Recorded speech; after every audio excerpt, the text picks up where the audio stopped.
قالوا بلا، کیوں نہیں تو ہمارا رب ہے۔ یہ اتنا بڑا جلسہ تھا کہ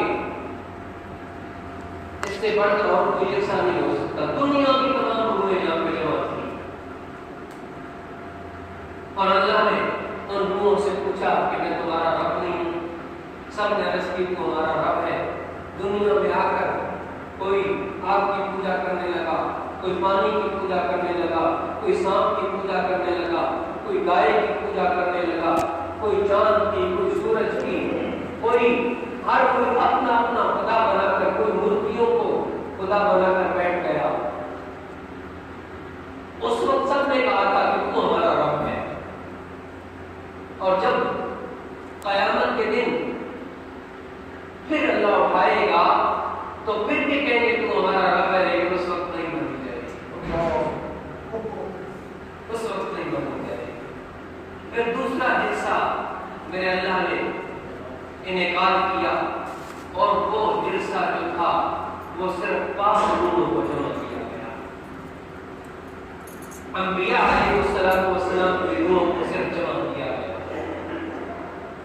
اور اللہ نے فرمایا کہ میں تمہیں دنیا میں نبوت و رسالت دے کر بھیجوں، پھر میرا محبوب آ جائے تو تم اس کی تصدیق بھی کرو گے، اس کی غلامی بھی اختیار کرو گے۔ اللہ نے انبیاء علیہ السلام سے وعدہ کیا، پھر کبھی دنیا میں آتے رہے۔ آدم علیہ السلام دنیا میں آئے تو نبی کا میلاد کیسے کیا؟ اتنا حسین انداز اپنایا۔ آدم علیہ السلام نے مجھے اور آپ کو ایک سبق دیا ہے، ہمارے بابا جی نے۔ وہ سبق کیا ہے کہ خوشی ہو تب بھی آقا کا میلاد کرو، غم ہو تب بھی آقا کا میلاد۔ خوشی کی جنت میں تھے۔ آدم علیہ السلام فرماتے ہیں میں نے جنت کے دروازے پہ دیکھا، اللہ کے نام کے ساتھ ایک اور نام لکھا ہوا تھا۔ میں نے جنت کے درختوں پہ، پتوں پہ دیکھا، اللہ کے نام کے ساتھ اللہ کے محبوب کا نام لکھا ہوا تھا۔ میں نے علماء کی پیشانیوں پہ دیکھا، اللہ کے نام کے ساتھ اس کے نبی کا نام لکھا ہوا تھا۔ میں نے حوروں کی پیشانیوں پہ دیکھا، اللہ کے نبی کے نام کے ساتھ اس کے نبی کا نام لکھا ہوا تھا۔ پھر ایک وقت ایسا آیا، وہ خوشی اتر کی، اتنے خوش تھے جب زمین پہ اتارے گئے، 300 سال تک روتے رہے۔ پھر ایک دن خیال آیا کہ میں نے جنت میں کچھ مناظر دیکھے تھے۔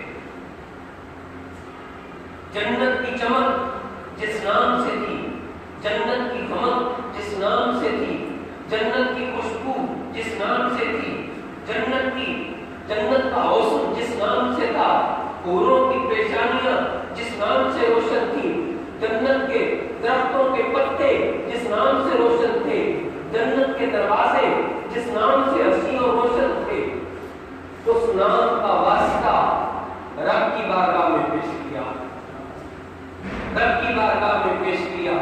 مولا نے اتنا بڑا انعام کیا، اتنا بڑا انعام کیا کہ جبریل کو کہا، جبریل جا کر میرے نبی کو خوشخبری سنا، اللہ تجھ سے راضی ہو گیا، اللہ نے تیری خطا کو معاف کر دیا۔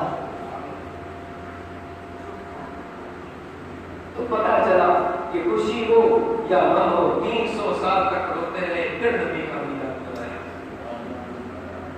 اور جب نبی کا میلاد منایا تو اللہ اتنا خوش ہوا، جبریل کو بھیج کے خوشخبری دی، اے جبریل جا میرے بندے کو، میرے خلیفہ کو یہ خوشخبری سنا دے کہ اللہ تجھ پہ راضی ہو گیا، تیری خطا کو معاف کر دیا۔ باری آتی ہے جناب نوح علیہ السلام کی۔ آپ کی قوم جب آپ سے بے وفائی کرنے لگی، آپ کے جو حکم تھے ان کو پامال کرنے لگی، اللہ کی جو حدود تھیں ان کو توڑنا شروع کیا، تو اللہ رب العالمین نے فرمایا، اے میرے نبی، اب جو میرے بندے ہیں باغی ہو چکے ہیں، تجھے میں خبر دیتا ہوں کہ میں بہت بڑا عذاب بھیجنے والا ہوں۔ اس سے قبل تو ایک کشتی تیار کر جس میں تو نے اور میرے ماننے والوں نے سوار ہونا ہے۔ کشتی تیار ہو گئی، بہت لمبا واقعہ، اس طرف نہیں جانا چاہتا۔ جب کشتی دریا میں ڈالنے لگے نا تو پانی زمین پہ اوپر سے بھی اور نیچے سے بھی، دائیں سے بھی اور بائیں سے بھی، آگے سے اور پیچھے سے پانی نے اپنا جوش مارنا شروع کیا۔ تو سیدنا آدم علیہ السلام کی وہ بات یاد آ گئی اور کشتی کے اگلے سرے پر نام محمد لکھ دیا۔ کشتی کے اگلے سرے پر نام محمد صلی اللہ علیہ وسلم لکھ دیا۔ جب وہ مبارک نام لکھا تو اللہ نے پوچھا، اے میرے نبی، اے میرے بندے، تجھے یہ خبر کیسے ملی؟ عرض کی مولا، تو میرے جد امجد کو جس نام کی برکت سے معاف کیا تھا وہ میرے دل میں بھی لکھا ہوا ہے، آج کشتی پہ بھی لکھ دیا ہے۔ اسی نبی کا میلاد مناتا ہوں، تو مجھے پاک کرا دے۔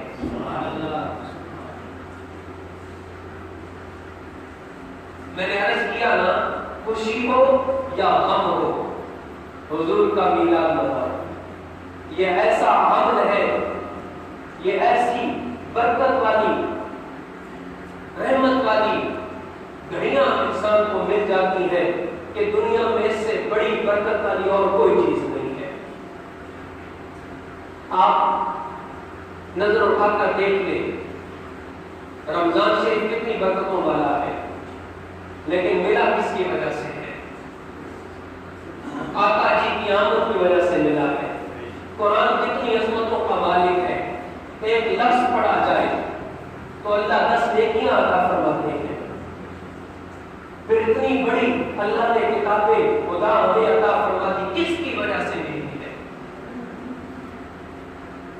اللہ رب العالمین ارشاد فرماتے، لولا قلم خلقت الافلاق، اے محبوب اگر تجھے پیدا نہ کرتا میں آسمانوں کو نہ بناتا۔ لولا قلم خلقت الدنیا، اے محبوب اگر تجھے پیدا نہ کرتا یہ دنیا نہ سجاتا۔ لولا قلم اظہرت ربوبیہ، اللہ نے یہاں پہ بات ہی ختم کر دی، فرمایا اے محبوب، اے میرے حسین نبی، اے میرے پیارے نبی، اے میرے لاڈلے نبی، اگر تجھے پیدا نہ کرتا اپنا رب نہ ہی ظاہر۔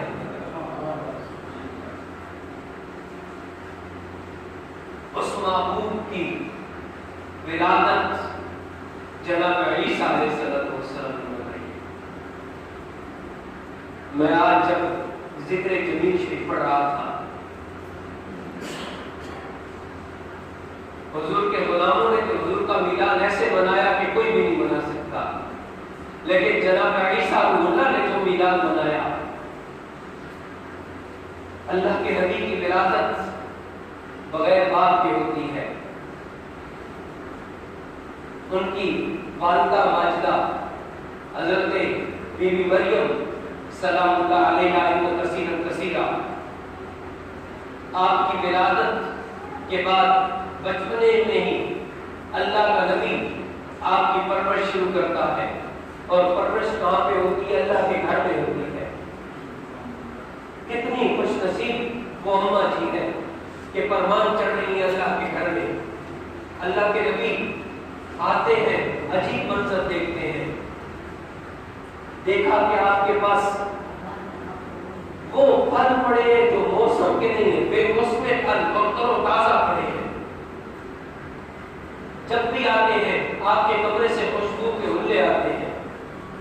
اللہ کے نبی آ کے پوچھتے ہیں، بیٹی یہ تر و تازہ پھل تجھے کہاں سے ملتے ہیں؟ عرض کرتی ہیں اللہ دیتا ہے۔